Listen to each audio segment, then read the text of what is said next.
सुप्रभात। मैं जगेंद्राणा। स्थिर सुखमासनम। स्थिर सुखमासनम, यह हमारी आज की आध्यात्मिक चर्चा का विषय है। कहा जाता है कि हठ योग में आसन और प्राणायाम का बड़ा महत्व है। राजयोग में तो स्थिर सुखमासनम अर्थात सुख से स्थिरता पूर्वक कम से कम 1 घंटा बैठा रहे और उस अवधि में तनिक भी बैठने का कष्ट ना जान पड़े तो इतना ही बहुत है। वैसे जो तरुण अभ्यासी है और जिनका स्वास्थ्य ठीक है वे सिद्धासन और पद्मासन से बैठने का अभ्यास करें तो बहुत सुविधा रहती है और मन भी शीघ्र स्थिर हो जाता है। शरीर ना अधिक ढीला ना अधिक कड़ा रहे, सहज भाव से बैठे और मेरुदंड तथा गर्दन की हड्डी एक सीध में बिना झुके हुए समानांतर रहे। ऐसे रक्त और प्राण शक्ति का प्रवाह अबाध गति से होता है, जिससे शरीर स्वस्थ तथा मन निश्चल होने में बहुत सहायता मिलती है। जो वयोवृद्ध हैं, रोगी हैं अथवा शरीर में लचीलापन नहीं है, उन्हें स्वास्थ्यिक आसन से बैठना सरल रहता है और उसमें किसी प्रकार का बोझ या दबाव तथा सुविधा नहीं रहती। अब नए अभ्यासियों को तो चाहे जिस आसन से बैठें अभ्यास करना ही पड़ता है, क्योंकि ऐसे लोग कम मिलेंगे जो बिना हिले डुले बिना आसन बदले आराम से 1 घंटा बैठ सकें। ऐसे साधकों को अपने बैठने के लिए आरामदेह आसन रखना चाहिए, जिससे पैरों में, जांघों में तथा जांघों से ऊपर भाग में जिस पर शरीर का पूरा बोझ रहता है, बैठने पर खड़ापन न जान पड़े। आसन पृथ्वी पर न लगाएं, कुशासन या टाट नीचे बिछा लें, जिससे शरीर की विद्युत जो ध्यान और पूजा पाठ करने में बढ़ जाती है पृथ्वी ना खींच ले। कहीं कहीं ऐसी मिट्टी भी होती है जहाँ 10-15 मिनट बैठने पर दीमक लग जाती है। शासन में दीमक भी नहीं लगती और विद्युत भी नहीं पास होती। बोरे में विद्युत नहीं पास होती किंतु दीमक लग जाती है। इसी कारण प्राचीन परिपाटी कुशासन पर बैठने लेटने की रही है। बागंबर, मृग, छाला इत्यादि पर जो बैठने की परिपाटी है उस पर विषैले जंतु, सर्प, बिच्छू इत्यादि नहीं चलते और अधिक बैठने से जो अर्श का रोग हो जाता है वो भी नहीं होता। तो ध्यान की पद्धति के बारे में अनेक भाई जिज्ञासा करते हैं कि सबसे पहले प्रातःकाल ब्रह्म मुहूर्त में जाकर सैया पर बैठे बैठे ही थोड़ी देर इष्ट का स्मरण करें। फिर शौचादि से निवृत्त होकर स्नान करके एवं स्वच्छ वस्त्र पहनकर ध्यान के लिए जो स्थान निश्चित है वहाँ कुशासन या जूट का आसन बिछाकर उस पर ऊनी कंबल या आसन बिछाकर ध्यान के लिए बैठें।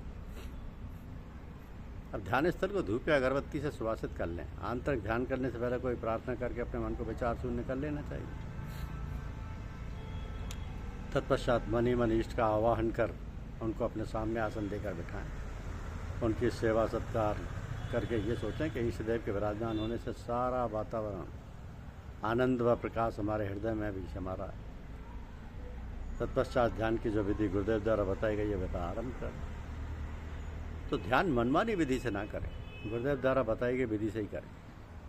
ध्यान के बीच बीच में विचार कर लिया करें कि हे ईश्वर, मेरा लक्ष्य तू है, तेरी इच्छा अनुसार चलना। तू मुझे अपना सच्चा प्रेम और ज्ञान प्रदान कर। इस प्रकार ध्यान के लिए जितना भी समय निश्चित किया गया है, जितनी देर ध्यान करें, ध्यान का समय कम या अधिक ना होने दें। प्रतिदिन अभ्यास करते करते जब उतने समय तक स्थिर भाव से ध्यान होने लगे तब ध्यान का समय बढ़ा दें।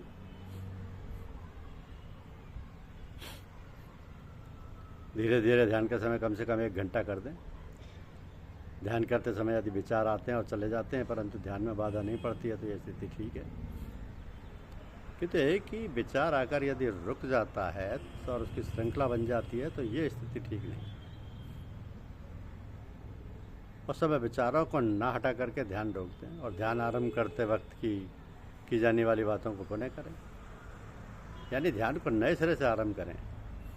ऐसा करने से विचार अपने आप चले जाएंगे। ध्यान समाप्त होने के उपरांत कुछ देर आँख खोलकर शांत होकर बैठे रहें और अपनी मानसिक स्थिति का अवलोकन करें। ऐसा करने से ध्यान उत्पन्न होने वाली स्थिति हमारे अंतर में रस रम जाएगी। इसके उपरांत थोड़ा जलपान करें। तो प्रातःकाल ध्यान का सर्वोत्तम समय 4 से 6 होता है, परंतु यदि किसी कारणवश उस समय ध्यान ना हो पाए तो ध्यान अन्य समय भी किया जा सकता है, परंतु ध्यान करना अवश्य चाहिए। सायंकाल भी सूर्यास्त के समय कम से कम आधा घंटा ध्यान करना चाहिए। सायंकाल ध्यान से पहले की जाने वाली प्रार्थना में घर के सभी प्राणियों को सम्मिलित कर लें। इससे उन पर भी आध्यात्मिक प्रभाव पड़ेगा और शुभ संस्कार बनेंगे। परंतु आंतरिक ध्यान के समय वहाँ बच्चों को उपस्थित नहीं होना चाहिए। अन्य समय भी जब हम दैनिक कार्यों में व्यस्त हों, हमें ध्यान विस्मृत नहीं होना चाहिए।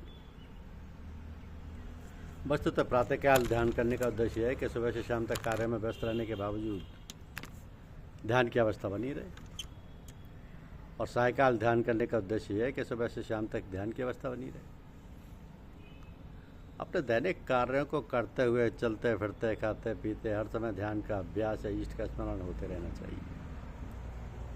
इस सतत ध्यान की विधि भी गुरुदेव से पूछ लेनी चाहिए। विशेषकर भोजन के समय स्मरण बना रहना चाहिए और बातचीत आदि नहीं करनी चाहिए। ऐसी स्थिति में भोजन करने से जो रस व खून बनता है वो आध्यात्मिक संस्कारों को पुष्ट करता है। अब दिन के कार्य समाप्त करके रात्रि को सोने से पहले मन ही मन अपने पूरे दिन के कार्यों का लेखा जोखा करना चाहिए। जो कार्य अच्छे हुए हैं उनको भगवान की दया कृपा समझकर उन्हीं को अर्पण कर दें। जो दुष्कर्म हुए हैं उनके लिए भगवान से क्षमा मांगनी चाहिए एवं भविष्य में वे फिर न होने पाए ऐसी बुद्धि और साहस प्रदान करने की प्रार्थना करनी चाहिए। सोने से पहले बिस्तर पर बैठे बैठे ही थोड़ी देर ध्यान करें और फिर उसी अवस्था में सो जाएं। रात्रि में भी जब नींद खुले तो इष्ट का स्मरण होना ही चाहिए। यदि ऐसा नहीं होता है तो ये समझना चाहिए कि निद्रा का आवेश होने से हमारा ध्यान छूट गया है। सोते समय ऐसा अभ्यास करने से निद्रा में भी हमारा ध्यान चलता रहेगा, परंतु इसके लिए सतत अभ्यास की आवश्यकता है। हमसे कई लोग कहते हैं कि ध्यान करते करते इतना समय हो गया परंतु कुछ फ़ायदा नहीं हुआ। पूछने पर मालूम होता है कि ध्यान के उपरांत वे या तो तुरंत उठ जाते हैं या प्रार्थना करने लगते हैं या बात करने लगते हैं। ऐसे ध्यान से मन में जो हालत उत्पन्न होती है वो उड़ जाती है। इसलिए शांत बैठकर ध्यान की हालत को जज्ब करने का मौका देना चाहिए। ध्यान करते वक्त तो हम प्रयास कर लेते हैं, तो उसका हम पर क्या असर पड़ा ये तो तब पता चलेगा जब हम शांत होकर अपनी स्थिति की जांच पड़ताल करेंगे। कई बार ध्यान के बाद लोग सो जाते हैं। ध्यान के बाद सोना नहीं चाहिए। ध्यान के बाद या तो बैठे रहें या उठकर खड़े हो जाएं, परंतु लेटें नहीं। ऐसा नहीं कि सोने से ध्यान का असर खत्म हो जाता है। हाँ, कम तो हो जाता है। और ध्यान के बाद सोने की आदत भी ठीक नहीं। ध्यान के बाद सोने की आदत बिल्कुल ठीक नहीं है। धार्मिक ग्रंथों का पढ़ना और उनके अनुसार आचार विचार बनाना स्वाध्याय में आता है।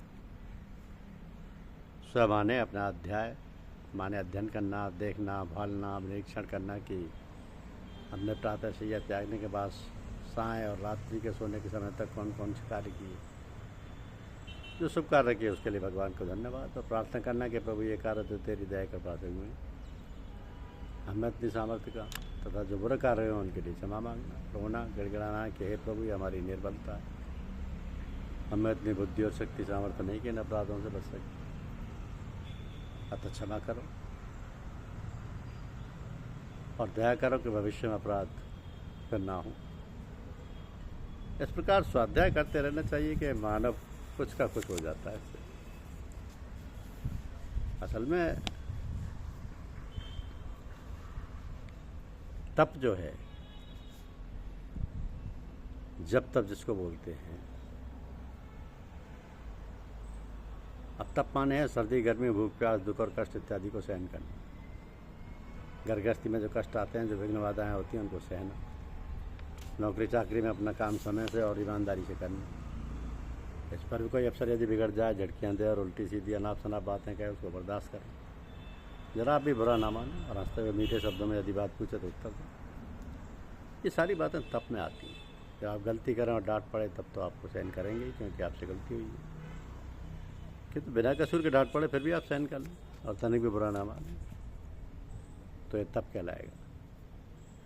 अब साधु सन्यासी लोग तो न जाने कितने कठोर तप करते हैं। कोई नंगे बदन रहता है, कितना ही जाड़ा हो, गर्मी हो, कपड़े नहीं पहनेंगे, रात्रि को जाड़े में पानी में खड़े रहेंगे, अन्न त्याग देंगे। कोई तो केवल वायु का आहार करके रहते हैं, इत्यादि अनेक तप हैं। तो अपना तप अपने उत्थान के लिए करें। धन्यवाद।